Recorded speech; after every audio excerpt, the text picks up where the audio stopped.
They didn't come to conquer. They came to erase. Commodore Dane Calder stood rigid in the war room, eyes locked onto the laser plasma display that flickered with the incoming Vorkresh fleet signatures. A low alert throbbed through the deck, the rhythm not of urgency, but of certainty. Earth's end had been calculated down to the millisecond. Transmission incoming. Lieutenant Torvik Grell barely moved as he spoke, his jaw set like stone, shoulders squared under the weight of the moment. The display flickered, the static resolving into something chilling. Not a voice, not an image. Just a string of cold, unyielding data in alien glyphs marching across the screen in perfect symmetry. Dane didn't need a translation. The Vorkresh had sent their final warning. Surrender within 72 hours, or your system will be neutralized. There will be no negotiation. There will be no survivors. For a moment, the command deck was silent, an unnatural, suspended silence that felt like the held breath before a gunshot. Then Captain Oren Darrow exhaled sharply, running a hand over his unshaven face. His uniform was crisp, his posture relaxed, but his eyes told another story. Deep lines from sleepless nights, a flicker of something calculating behind the weariness.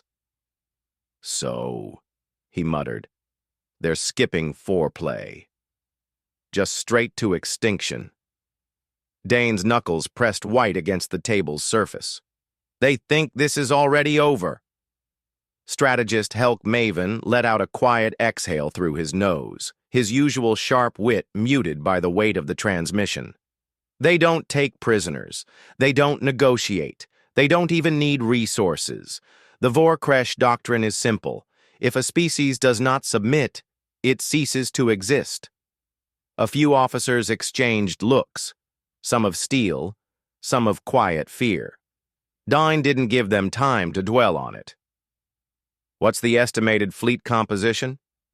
74 war-class ships, Torvik responded. "At least 10 planet strikers in formation. They're not coming to occupy. They'll turn the entire biosphere into a smoldering grave." Oren let out a low whistle, crossing his arms. "No dramatics, then. Just pure industrial slaughter." Dane turned to the assembled officers, his voice cutting through the tension like a blade. "We can't win in open battle." No one contradicted him. The Vorkresh were built for war in a way no human mind could fully grasp. Their vessels moved with eerie synchronization, their weapons designed not just to kill, but to erase.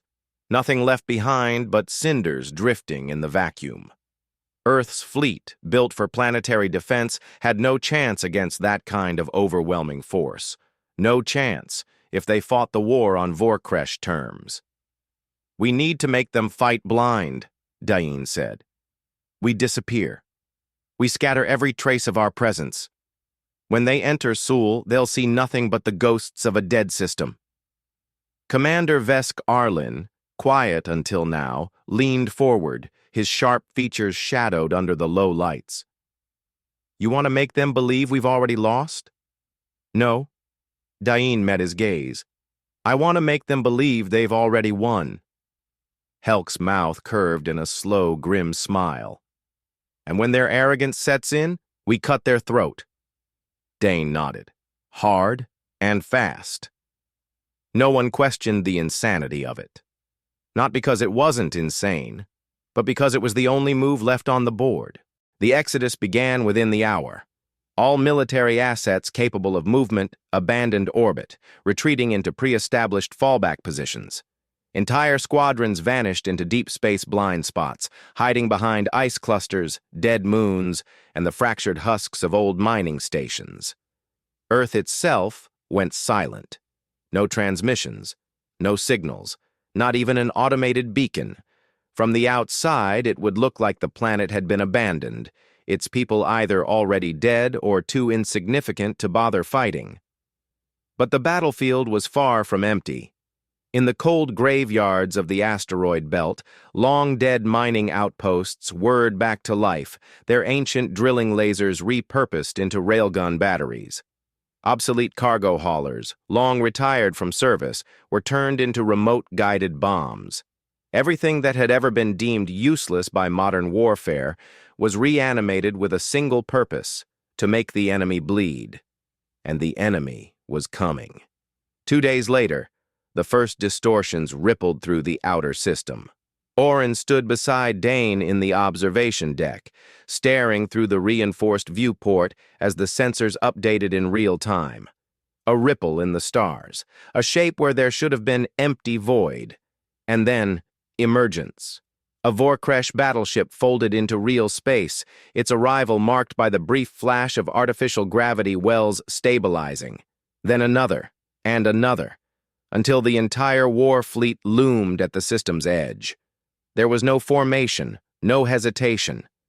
They moved like a singular living entity, sweeping forward in synchronized patterns, warships spreading out in a cold, predatory arc, watching, waiting, searching.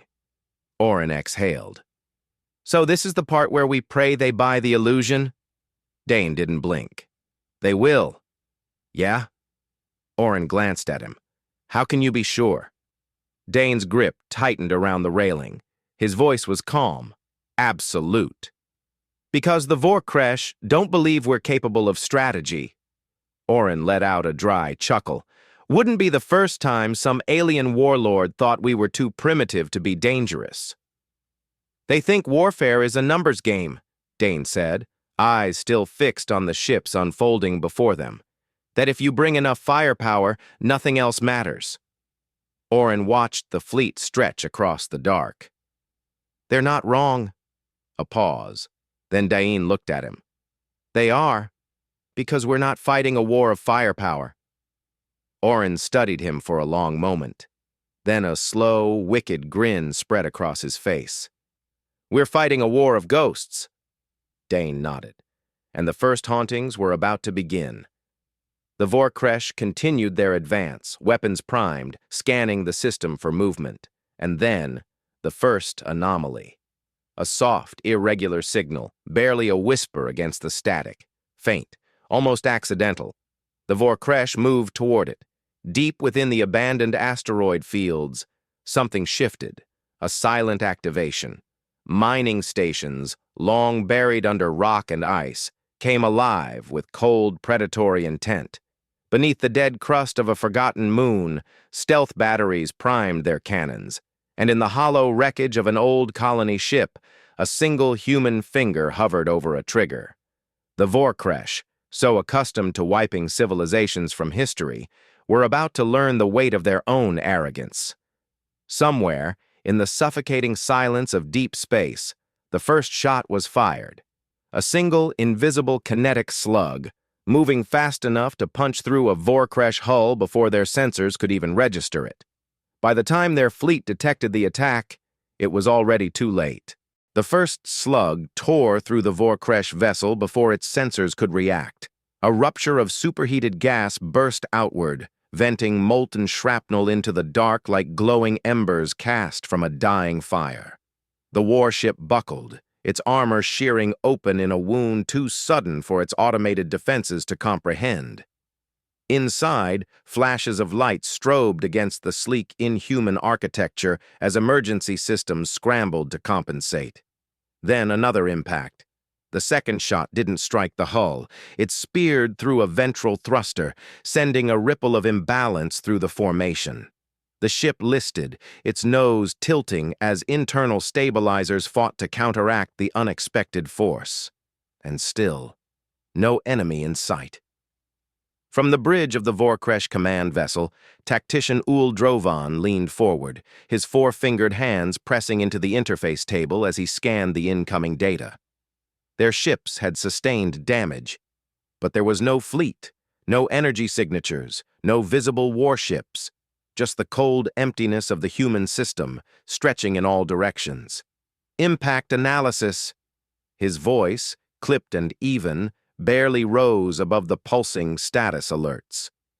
A subordinate turned, dark eyes unreadable beneath the bioluminescent glyphs scrolling across his display. High-velocity kinetic rounds, mass-based, Low thermal output, no energy signature. Impact vector suggests the projectiles originated from non-shipborne sources. Drovan exhaled slowly through narrow nostrils. It was an answer, but not a solution. He turned his gaze toward the forward viewing pane, where his fleet, 74 warships strong, hung in the void like a swarm of blades, poised for slaughter. No retaliation, no enemy in sight, and yet, "They are here," he murmured, more to himself than his officers. A flicker of movement caught his eye. A burst of gas from the dying warship on their flank, a final breath before it listed into nothing. A warning, in fire and steel. From the ruins of an abandoned mining outpost, Captain Darrow watched the carnage unfold. The Vorkresh ships hadn't returned fire. Not yet. They weren't accustomed to the invisible.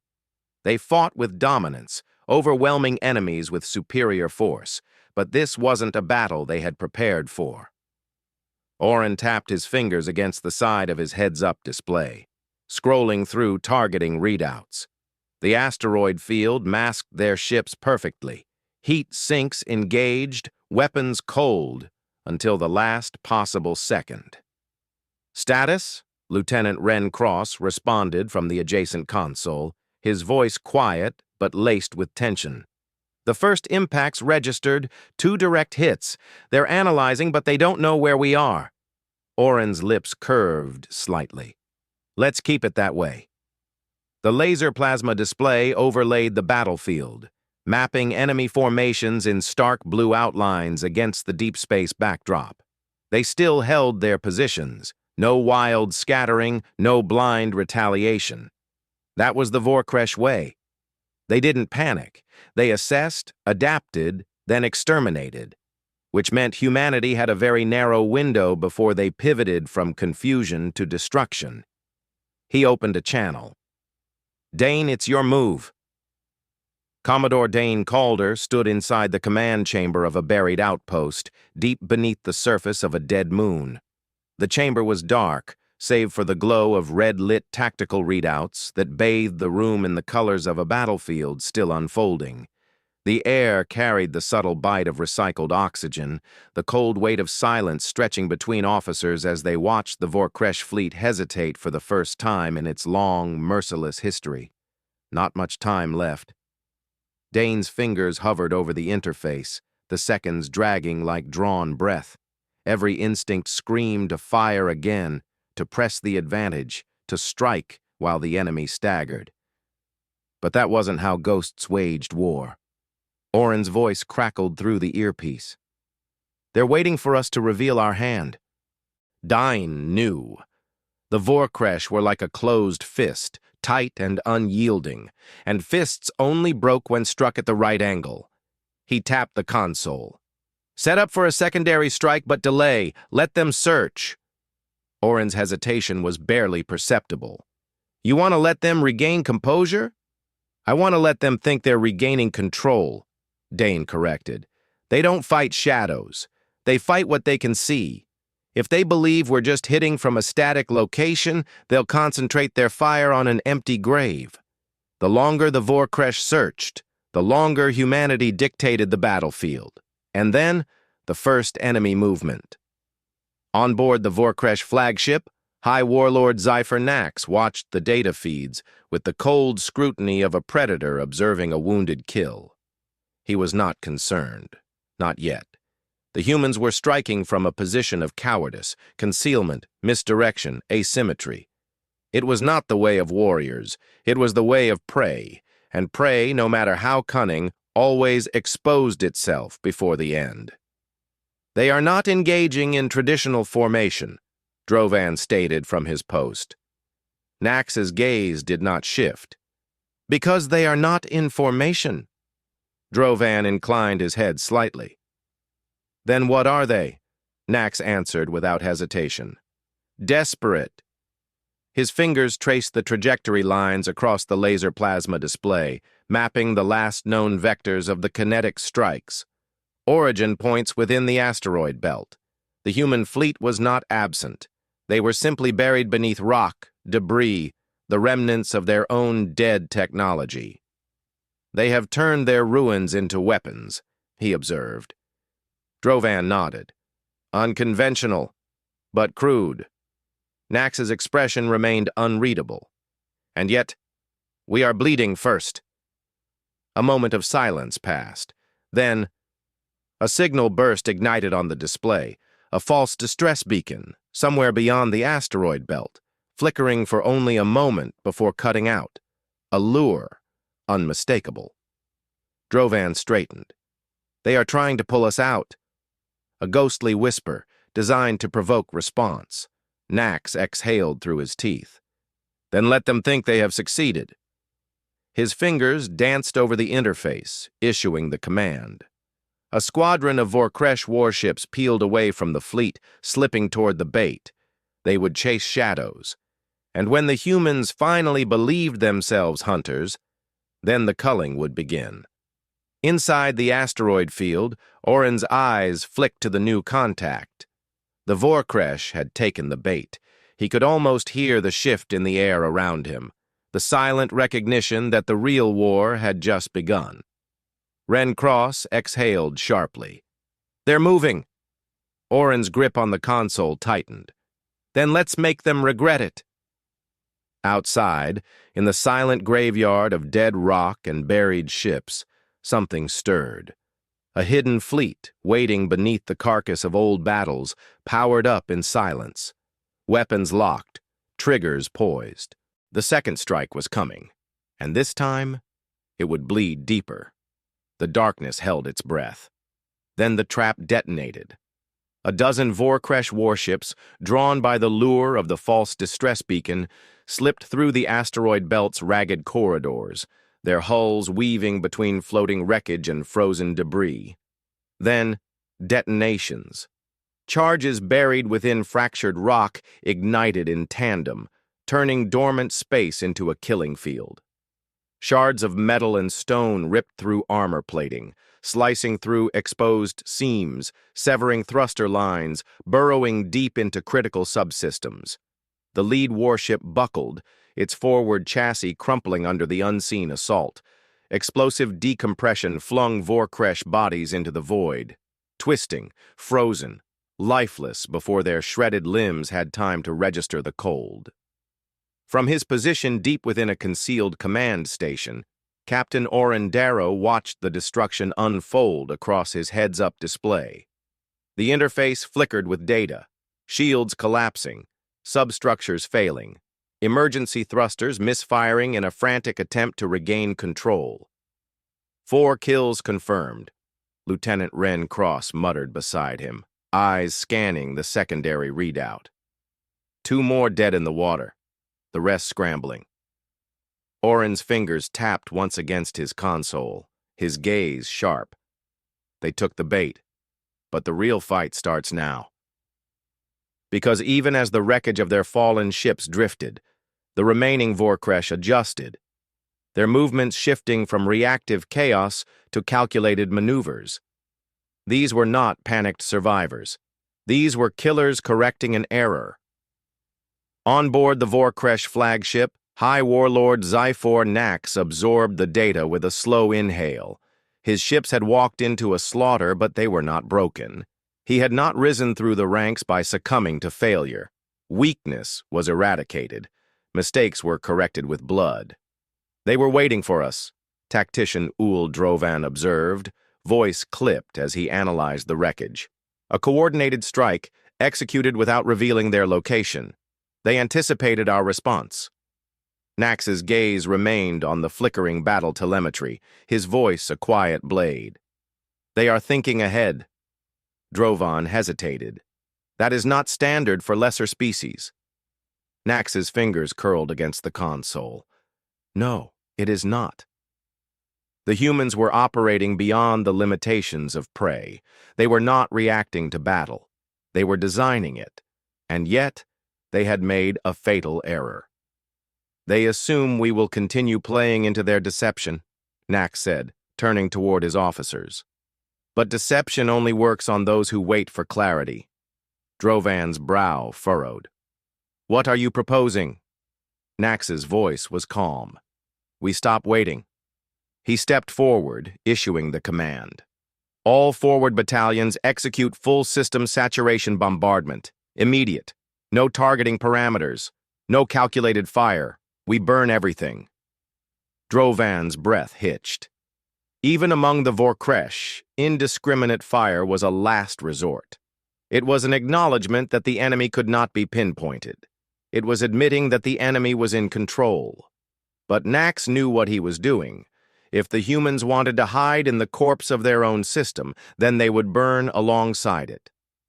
Inside the hidden command center, Commodore Dane Calder watched the shift in Vorkresh formations, and his stomach twisted. "They're not scattering," strategist Helk Maven noted, his brow furrowed as the enemy fleet repositioned. "They're consolidating. No pursuit, no searches, just—" His voice trailed off. Dane finished for him. "Fire." A low hum pulsed through the battlefield. Then, hell opened. The Vorkresh warships, no longer attempting to hunt or track their attackers, unleashed an indiscriminate bombardment. Not at an enemy, not at a known target, at everything. Energy lances carved through the asteroid belt, reducing entire sectors to burning debris. Plasma torrents incinerated rock, vaporized drifting vessels, collapsed human-made fortresses before their weapons even had time to fire. Earth's fleet, still hidden within the ruins, suddenly found itself in a collapsing battlefield. "They're flushing us out!" Lieutenant Torvik Grell gritted out, bracing as another blast rocked the subterranean station. "They're not hunting ghosts anymore. They're setting fire to the entire graveyard." Dain exhaled, his mind racing. The Vorkresh had recognized the game of shadows and chosen brute force instead. If humanity didn't move now, they would burn before they could strike again. He activated the fleet-wide comms. "All units, Phase 2, now." Across the battlefield, ships that had remained silent and waiting, the real fleet, not the bait, not the distractions, came to life.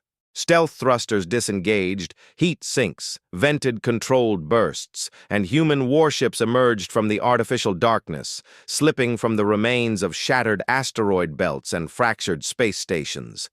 The Vorkresh saw them instantly, but they were too late. From his bridge, Nax registered the energy spikes across the battlefield. "They were waiting for this," Drovan muttered, his voice edged with something close to frustration. "They wanted us to bring them into the open." Nax did not respond immediately, because he knew what Drovan had not yet realized. "The question is," he said slowly, "are they as ready as they believe?" Orin's warship cut through the debris, weapons primed. His targeting readout painted the Vorkresh fleet in sharp red outlines, mapping movement, analyzing vectors. The moment had arrived. Now was the time to break them. "Acquisition locked," Cross reported. Orin's fingers flexed against the controls. "Let's ruin their day!" The first coordinated human barrage erupted across the battlefield. Not chaotic, not reckless. Every shot had purpose. The Vorkresh had grouped into tighter formations for their bombardment, giving humanity its opening. Human warships did not engage directly. Instead, they launched targeted munitions at enemy thruster systems, at relay hubs, at coordination centers, not destroying, disrupting. In minutes, Vorkresh fleet cohesion began to fracture. For the first time in their history, they were being dismantled before they could react. From the Vorkresh flagship, Nax watched the destruction unfold. But his gaze remained unreadable. Drovan's voice cut through the alarms. "We are losing fleet cohesion! The bombardment pattern is destabilizing!" A pause. Then Nax exhaled. Not with frustration, not with fear, with certainty. "They've forced us into an uncomfortable position," he admitted. "They are using their greatest weakness, lack of firepower, as an advantage." He turned, locking eyes with Drovan. "But adaptability is not exclusive to them." Nax issued the command. The Vorkresh fleet adjusted. Their losses were acknowledged, not mourned. Their formations collapsed only to reform in a way the humans had not anticipated. As quickly as the Vorkresh had begun to fragment, they realigned. Dane watched the shift unfold on his display, tension curling in his gut. "They're adapting," Helk said. Dane didn't respond immediately, because something felt wrong. The Vorkresh had adjusted too quickly, as if his mind clicked into place. They anticipated this, he straightened. "This isn't a collapse," he murmured. "It's a feint." And at that exact moment, the trap snapped shut. Dane Calder's gut twisted as he stared at the shifting fleet formations on the laser plasma display. The Vorkresh were not crumbling, they were reorganizing, and they were doing it faster than any species had a right to. "They let us believe we had them," strategist Helk Maven muttered, adjusting the data overlay. "They lured us into the gap, now they're sealing the door." A cold realization settled in. The Vorkresh had learned, adapted. They had turned humanity's own strategy of misdirection against them. And now the fleet was caught in a tightening vice. From the bridge of his warship, Captain Orendaro surveyed the battlefield through the heads-up display. The tactical readout glowed in harsh contrast against the dimly lit chamber, the edges of the screen scrolling with rapid-fire updates, enemy vectors, fire trajectories, shield decay rates. "They just cut our retreat lanes," Lieutenant Rencross said, eyes flicking over the data. 5 battalions redeploying to intercept. We can't slip through the cracks anymore." Oren's fingers hovered over the control panel, his mind racing through the variables. There were no cracks left, no blind spots, no paths unseen. The Vorkresh had boxed them in. And then, for the first time since the battle began, the enemy turned their guns inward. Oren's blood ran cold. "Dane," he said, voice tight. "They're about to purge the sector." Nax watched his fleet constrict around the human battle group like an animal preparing to crush its prey. The tactical display pulsed, mapping each warship's firing solution. "Their advantage was movement," he stated, his voice devoid of triumph or malice. "So we take movement from them." A quiet ripple of approval passed through the Vorkresh War Council. Their kind did not gloat over an inevitable kill. They did not revel in supremacy. They executed.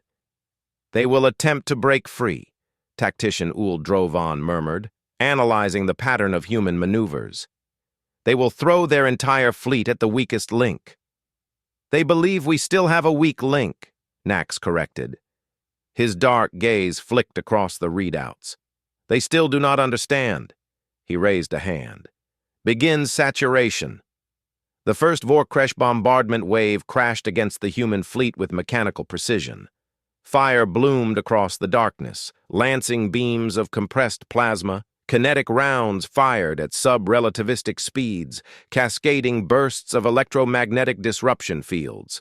Human shields buckled, ships reeled, defensive lines cracked like fractured ice under pressure. In the hidden war room beneath the dead moon, Commodore Dane Calder steadied himself against the impact tremors. Status reports scrolled across the laser plasma display in sharp, brutal detail. They were running out of time. He exhaled slowly, then turned to strategist Helk Maven. "If we can't move, we need to make them move." Helk's eyes flickered with understanding. "You want to bait them into repositioning." "Not repositioning," Dane corrected. "Overextending." Helk's fingers danced across the control panel, pulling up deep space relay stations that had long gone dark, silent platforms orbiting in the gravitational eddies of forgotten moons. "They're not going to fall for another empty distress call," Helk warned. "They don't need to," Dane replied. "They just need to believe they're one move away from complete victory." Helk hesitated, then gave a slow nod. "I can work with that." Dane activated fleet-wide comms. "All ships, stand by. We're about to hand them exactly what they want. Across the battlefield, human ships began scattering in erratic patterns. Not a retreat, not a collapse, something else. From the Vorkresh flagship, Nax observed the maneuvering patterns with a narrowed gaze. "What are they doing?" Drovan muttered. Nax didn't answer immediately. Something felt off. The humans were moving in deliberate disarray, breaking formation, veering unpredictably, but never truly fleeing. "Recalculate their movement vectors," Nax ordered. Drovan complied. The data streamed in, and then he froze. "They're leading us," he whispered. It clicked into place. The human fleet wasn't running. They were pulling, and the Vorkresh had already taken the bait. Inside his command warship, Orin Darrow adjusted his grip on the controls. "They're following," Ren Cross confirmed, voice edged with a mix of nerves and anticipation. "Right into the kill zone." Orin smirked. "They've been in the kill zone since this war started." The hidden orbital weapons platforms activated. Humanity had not abandoned its system. It had buried its weapons in its bones. From beneath the scorched surface of a long-dead planet, deep space cannons emerged. From the drifting remnants of a centuries-old space station, automated missile silos came online. From within the twisted wreckage of derelict colony ships, concealed ion disruptor turrets primed their shots. For the first time in their existence, the Vorkresh were not the ambushers. They were the ambushed, and Earth's fleet turned back toward them, fangs bared. The first strike severed the Vorkresh's relay nodes. The second strike obliterated their secondary fire control networks. The third strike drove into their battleships like a scalpel, peeling open their armored hides and exposing them to raw space. Inside the Vorkresh flagship, alarms screamed across the bridge. Drovan braced against the lurch as the ship rocked under a concentrated kinetic barrage. "They set us up," he snarled. Nax's expression remained impassive. "Yes." Drovan turned, barely containing his fury. "Why do you sound like you expected this?" Nax exhaled. "Because I did," Drovan faltered. "Then why?" Nax's dark gaze flickered. "Because humans do not fight for control of the battlefield. They fight for control of the story." And that was the last mistake they would make. Inside the command center, Dane Calder watched the Vorkresh burn. The fleet-wide transmissions filled with the reports, targets destroyed, enemy formations in disarray, command channels severed. And yet, a nagging weight remained in his chest. They had played their hand. The Vorkresh had underestimated them, but now they would learn. A new signal flickered on the display. Helk frowned. "That's new." Dane studied the unfamiliar data packet. A Vorkresh transmission. Not a threat. Not a demand. A response. Orin's voice crackled over the comms. "Dane, they're pulling back." Dane stiffened. "Why?" Orin hesitated. "Because they just sent a message." Helk's hands moved quickly, decrypting the stream. The alien glyphs unfolded into chilling simplicity. "We are not done." Dane's pulse thrummed. They had bloodied a god, but a god could bleed and still be divine. The transmission pulsed across the laser plasma display, stark against the flickering tactical map. A single phrase, rendered in Vorkresh glyphs, sharp and unyielding. "We are not done." Dane Calder's jaw tightened. The meaning was clear. This was not surrender. This was an admission. The Vorkresh, undefeated across countless wars, had met an enemy that refused to break. And they were leaving. Not in disarray, not in retreat, but in acknowledgement of something they did not fully understand. Inside the command center, strategist Helk Maven stared at the transmission, his fingers hovering over the console. The silence in the room was thick, filled with the weight of what had just happened. "They've never done this before," he murmured. "Not once." Lieutenant Torvik Grell's voice carried a quiet disbelief. "They don't pull back. Ever." Dane exhaled, his eyes locked on the Vorkresh fleet markers, shifting in formation. They do now. The remaining warships, still battered from Earth's final counteroffensive, realigned into a defensive wedge, shielding their crippled vessels as they maneuvered away from the battlefield. Not a full retreat, a calculated withdrawal. But this war had never been about just firepower. It had been a battle of will, of strategy, of rewriting the rules of survival. And humanity had done what no species before them had managed. They had forced the undefeatable to reconsider. Orin Darrow's voice crackled through the comms. "You're seeing this, right?" Dane nodded, even though Orin couldn't see him. "They're not running. They're thinking." A beat of silence. Then Orin let out a slow exhale. "They'll be back." It wasn't a question. Diane's fingers curled against the edge of the console. "Then they'll find us waiting." From the Vorkresh flagship, High Warlord Zyphor Nax watched the battlefield shrink behind them.